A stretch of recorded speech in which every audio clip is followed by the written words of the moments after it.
Welcome back, ladies and gentlemen. So before we get to how my friend's dad tried to me, I got a pre-story to tell you guys. Think of it as a little foreplay before we get to the main event of this 40-year-old man trying to me. It'll make sense when I explain, okay? But before we even get to the pre-story, I just want to say thank you guys so much for 150,000 subscribers, and I got something special coming up for you guys that was originally supposed to be this video, but it's probably going to be in the next video because of what I'm about to explain. So anyways, I'm at my girlfriend's house the other day, and I bend down to tie my shoes, and for some reason, I get this pain in my back. And you know, I'm like, why the f am I getting a pain in my back? You know, I just went down to tie my shoes. I wasn't like fucking running or something. And you know, at first, I chopped it up to one of those random pains you get like once a month that lasts for like 2 minutes and then miraculously goes away. You know what I'm talking about? Like, I swear to God, I get this pain in my chest once a month that feels like these fucking little people have invaded my body and are just stabbing my heart with their little fucking spears. And I've probably had this happen to me like 30 times throughout my lifetime, and still, every time, I swear to God, it's a heart attack. Like a month ago, I was at a restaurant eating food with my girlfriend, eating like a sandwich or something, and all of a sudden, while I'm eating my caprese sandwich, I can just feel those goddamn little people start fucking stabbing me with their little spears right in the heart. I dropped my sandwich, grabbed my chest, fell back in the chair. I was 2 seconds away from telling my girlfriend to call goddamn 911. And then all of a sudden, after like 5 seconds, it just stopped randomly. The little people stopped stabbing me, went back home to the liver or wherever the fuck they live, and I was fine. And so anyways, I get this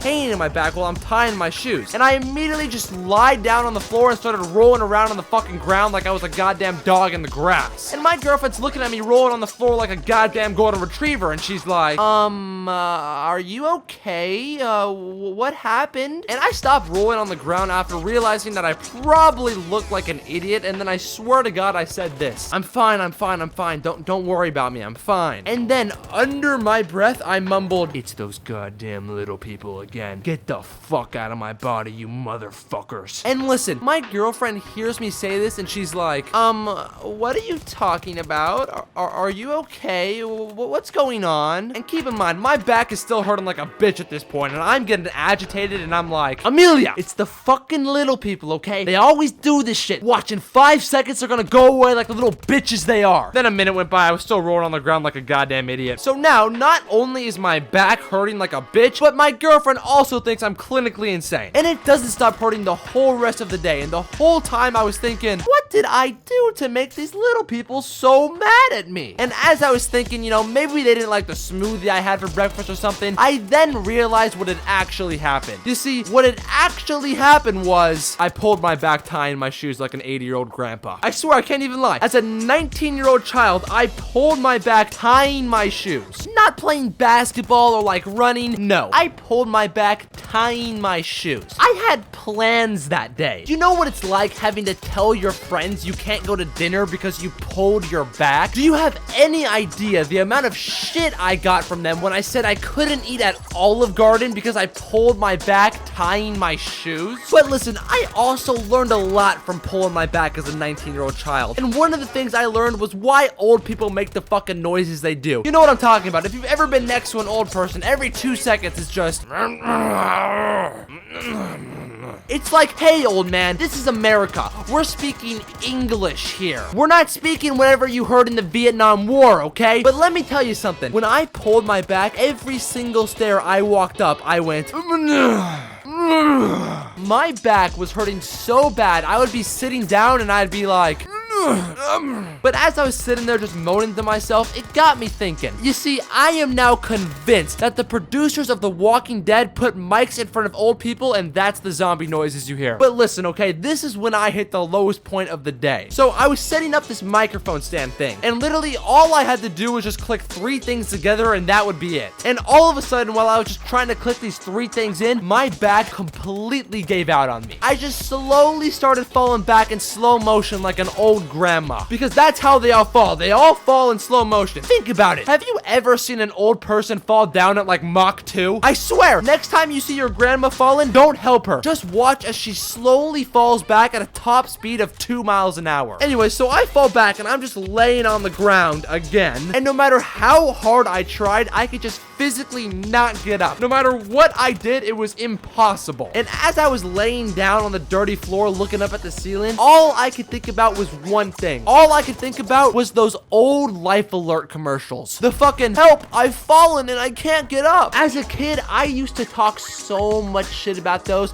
and I would just sit there laughing at the people who couldn't get up. I swear to God, every time it came on, I would do it. And there I was on the dirty floor only 5 years later wishing I had one. That story ended up being way longer than I was anticipating, but it relates to the story because, you know what they say, don't pull your back because, your friend's dad will try and fuck you. And so let's get into the bigger story today and how I slept with my friend's dad. I know what you're thinking, just listen, okay? So back in elementary school, I had this friend named Jerry. And normally this is the part where I talk shit about my old friends, but Jerry was actually pretty cool. You see, the whole reason I was Jerry's friend was because he was super unathletic and I could beat him at pretty much anything. And I would always talk shit to Jerry because he was so goddamn unathletic, but Jerry wasn't like most people. You know, most people get defensive when you try and talk shit about them and they'll try and like fight you or something, but not Jerry. You see, Jerry knew he was a piece of shit and I respected that. Give me a guy who actually knows he's a piece of shit over an actual good person any day of the week. So one day me and Jerry are playing basketball and I'm like destroying him and I'm like, you suck, Jerry. You suck. You should have never been born, Jerry. And Jerry's like, yeah, I know I'm a fucking disgrace. I should just kill myself. I don't know why I'm still alive. By the way, I'm having this like 4th of July sleepover if you want to come. And I looked at Jerry and I was like, shut up, Jerry. I'm not going to your stupid party. Actually, that sounds pretty fun. What time should I come, Jerry? And then Jerry was like, I don't know, like 4. And then I was like, shut up, Jerry, you loser. I'll be there at 4 though. Should I bring anything? Anything you want me to bring? Anyway, so 4th of July was coming up and the party was going to be at Jerry's house. And I've been to Jerry's house before, so like, I know what's up. You know what I mean? You know, I knew his family, I knew his brother and his sister and his parents, and I knew his parents really well because they had such a great marriage together. They loved each other so much. They would take care of their kids. They would go on date nights once a week. They had been married for over like 10 plus years. I mean, it was such a great marriage. It's really hard for me to even give a single problem they had throughout the entire time I was with them. The only thing I can really think of was that the mom was a closeted lesbian and the dad was an abusive alcoholic. But other than that, the marriage was doing pretty good. I mean, come on. These are just small details. Every relationship at some point is gonna have one person turn gay and the other one be an abusive alcoholic. I mean, that's just the way it works. You know what I mean? Yeah, still better than my parents' relationship though. Anyway, so I go to Jerry's house for the 4th of July party. I walk inside, I say hi to his family, his brother Ryan, and his younger sister Jane, who had a crush on me. I want you to remember Jane because she becomes very important later on in the story. Anyway, so the night's going well and there was quite a lot of people at Jerry's house. A lot of the mother's friends that were female were there, and some of you may be wondering how I know the mom was a closeted lesbian. And you know, I'm not 100% sure she's a lesbian. I mean, the only real evidence I really have is that she's now married to a woman, and I know that's not a lot to work with, guys, but it's just a hunch I have, okay? Anyway, so the night's going well, and eventually it's time for the fireworks. Side note, this is totally off topic. I hate fireworks. I was at Disneyland with my girlfriend not too long ago, and we were in the line for Splash Mountain, and this bitch made me get out of line to watch the fireworks show. Do you have any idea how mad I was? I wanted to see some fucking raccoons sing Zippity Doo Dah. I didn't want to see some bright lights in the sky while 5-year-old kids 2 feet away from me breakdance to the Mickey Mouse Clubhouse theme song. There will be a future video of why we should bomb Disneyland in the near future. But anyways, we see the fireworks at Jerry's house and all the morons are like, oh, look at the lights, oh, they're so pretty, oh my god. And then after the fireworks, some of the adults started drinking. And surprisingly, the abusive alcoholic father didn't end up drinking and didn't end up drunk. But the mother did. The mother and all of her friends were hammered. Like, I remember me and Jerry were pretty hungry, and so I asked Jerry to ask his mom to make us dinner, and so he did. And I mean, all Jerry said was, hey mom, we're hungry.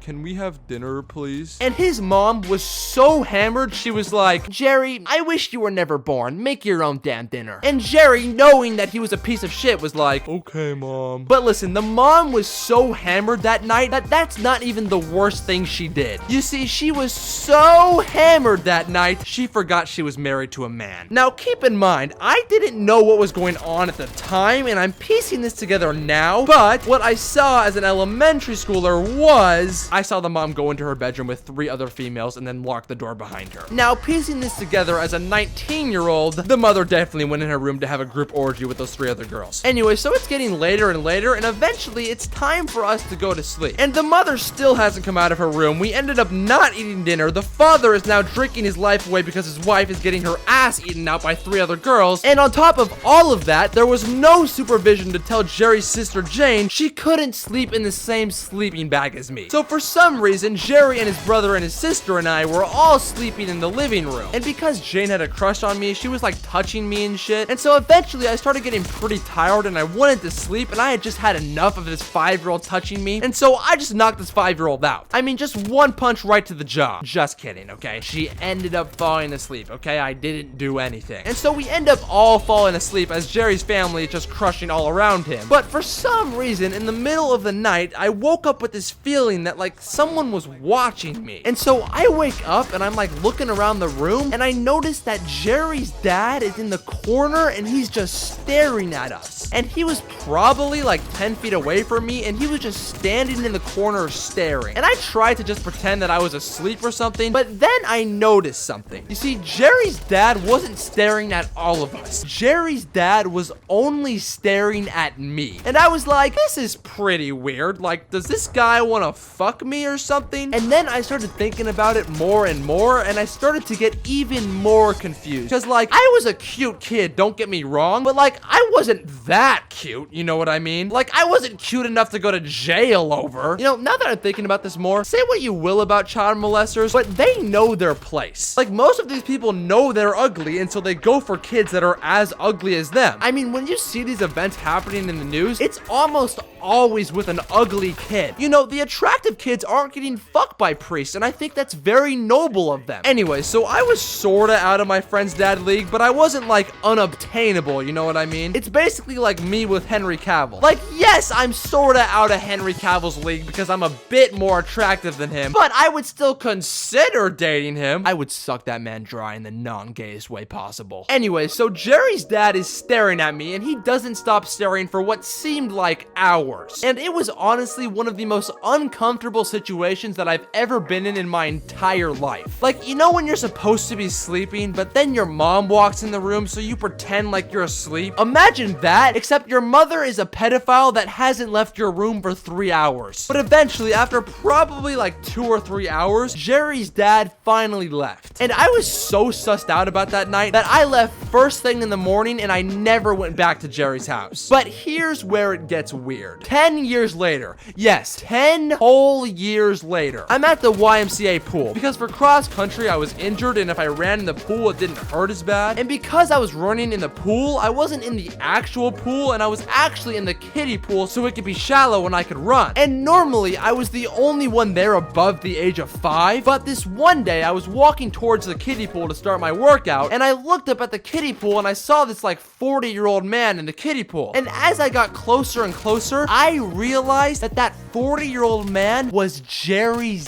dad. Jerry's dad was just sitting in the corner of the kiddie pool looking at all of the kids. And when I saw Jerry's dad do that, I made sweet, passionate love to him. Yeah, I didn't really know how to end this story in a funny way because what I just said is like really fucking creepy. So I just decided to say that I made love to this pedophile. This is probably going to be the longest video on my channel, but anyways, the moral of this story is, boys, don't pull your back because your friend's dad might try and fuck you. Anyways, that's going to do it for today's video. If you enjoyed, please subscribe, and I'll see you guys in the next one.